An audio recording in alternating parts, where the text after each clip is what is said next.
Doctor Alpana रायज़दा। मैं director professor हूँ department of medicine, university college of medical sciences, Delhi में।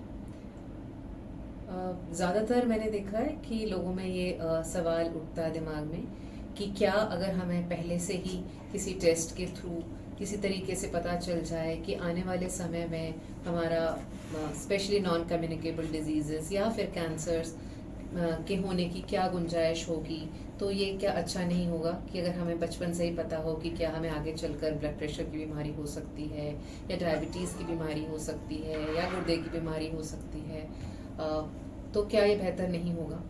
तो एक जो हम कहते हैं कि हम क्यों किसी चीज़ को स्क्रीन करते हैं, हम स्क्रीन कम्युनिटी लेवल पे स्क्रीनिंग जिसको कहते हैं कि जहाँ हर किसी को स्क्रीन किया जाता है, वो तभी करते हैं जब किसी डिजीज़ या कंडीशन के होने की मात्रा एक कम्युनिटी में एक लेवल से ज़्यादा होती है।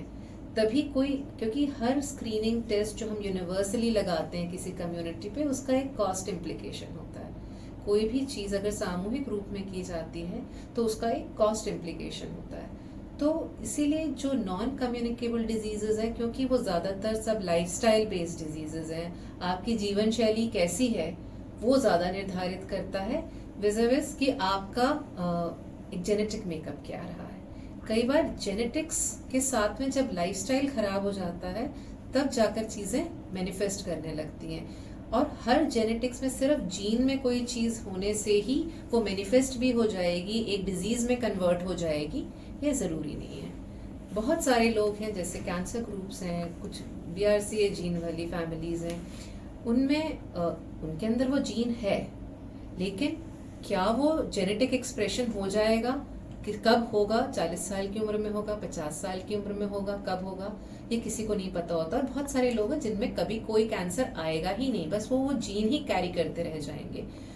तो स्पेशली जो नॉन कम्युनिकेबल डिजीजेस हैं, मेटाबॉलिक हेल्थ से रिलेटेड डिजीजेस हैं, उनमें स्क्रीनिंग से ज़्यादा ज़रूरी है कि अर्ली इन लाइफ से हम कैसे एक अच्छी स्वस्थ जीवन शैली को बनाकर रख सकते हैं, वो ज़्यादा इम्पॉर्टेंट है। और फिर डिपेंड करता है कि हाँ, सीक्वेंशली एक उम्र के बाद जैसे कहा जाता है कि आप 40 हो गए हैं तो आप एनुअली या 2 साल में एक दफ़े अपने आप को बेसिक जो आपके टेस्ट हैं वो करा लीजिए, जिससे पता चले कि आपको प्री डायबिटीज़ तो नहीं है, आपके में कोई जो लिपिड्स हैं या चर्बी को लेकर कोई वजह तो नहीं बन रही है जिससे आपका रिस्क बढ़ जाता है आगे आने वाली कार्डियोवास्कुलर डिजीज़ के लिए। तो ये सारी चीज़ें एक लाइफ में एक सर्टेन एज के बाद चूंकि बढ़ जाती हैं, इसीलिए हम एडवोकेट करते हैं कि इनको एक फिक्स्ड इंटरवल पे टेस्ट किया जाए। ये बिल्कुल भी पॉसिबल नहीं है कि पैदा होते साथ ही एनुअली हर बच्चे का सालाना एक दफ़े ये टेस्ट किया जाए, ना इसकी ज़रूरत है। बच्चों में दूसरी तरह की रिक्वायरमेंट्स होती हैं, उनमें अनीमिया नहीं होना चाहिए, उनकी बोन ग्रोथ अच्छी हो, उनमें कैल्शियम की डेफिशिएंसी ना हो, उनके एक डिफरेंट रिक्वायरमेंट्स है हर उम्र के। तो एक अच्छी जीवन शैली को अपनाना शुरुआत से ये नॉन नेगोशिएबल है। चीज़ों को पहले पता कैसे कर लें से ज़्यादा ज़रूरी है कि वो चीज़ें, majority of non communicable diseases तो होंगी ही नहीं।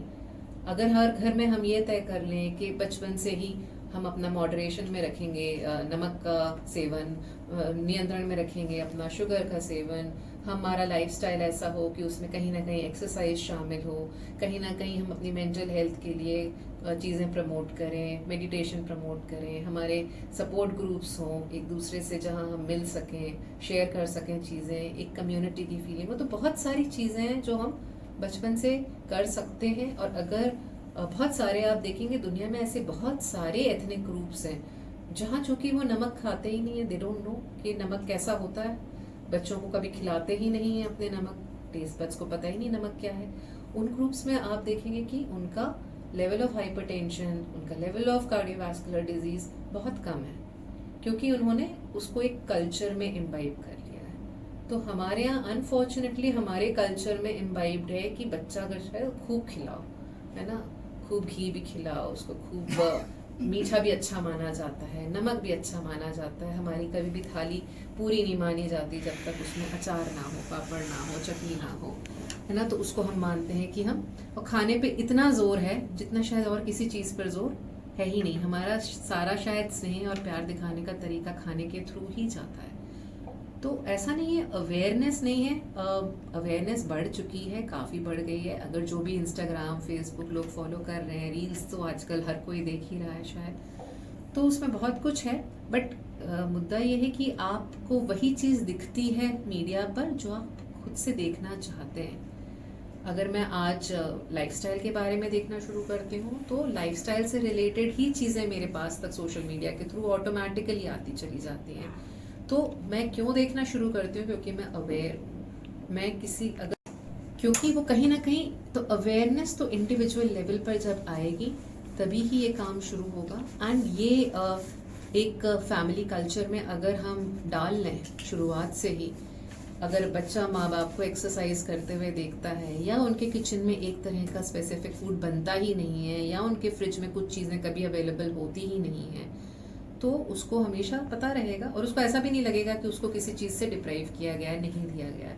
प्रॉब्लम अब इसलिए आती है कि हमने पहले दे तो सब कुछ दिया, और अब हम कह रहे हैं कि ये सब कुछ ठीक नहीं है, एक एक एक एक करके इसको कम करिए। तो उस लेवल ऑफ अवेयरनेस को अचीव करने में समय लगता है, और बाय दैट टाइम, जब तक वो समय आता है, हम अमूमन 45-50 साल के हो चुके होते हैं। बहुत सारी चीज़ें एस्टैब्लिश हो चुकी होती हैं, बहुत सारी बीमारियां हम ऑलरेडी पाल चुके होते हैं। तो स्क्रीनिंग नहीं, what we need is early awareness, और एक फैमिली कल्चर, फैमिली के किचन से शुरू होने वाले changes, and parents become role models for their own children, कि वो जो खुद करेंगे वही बच्चा देखेगा और आगे फॉलो कर पाएगा। एंड ऑफ कोर्स और बहुत सारी चीज़ें हैं जो हमारे पास पॉलिसी ऑफ गवर्नेंस की वजह से नहीं है। हम कहते हैं खेलो कूदो, ज़्यादातर आप स्कूल्स देखेंगे उनके पास खेलने के लिए जगह ही नहीं है। सेफ्टी सिक्योरिटी, बच्चों को कहाँ छोड़ें, मैदानों में छोड़ नहीं सकते। रोड पे आपको विदेशों में लोग दौड़ते हुए दिखेंगे सुबह के 4 बजे से रात के 12 बजे तक, क्योंकि डेडिकेटेड पाथ बने हुए हैं, साइकिलिंग के ट्रैक्स बने हुए हैं। तो बहुत सारी चीज़ें जो हम नहीं मुहैया करा सकते हैं इंडिया में रहते हुए, बट यस बहुत सारी चीज़ें हैं जिनको हम चेंज कर सकते हैं, पर नहीं कर। ठीक। वो कह रहे हैं प्रोटीन का फैड है, जिम जाने का फैड है, हर कोई यही कर रहा है। और वो क्यों कर रहा है? Because 10 minute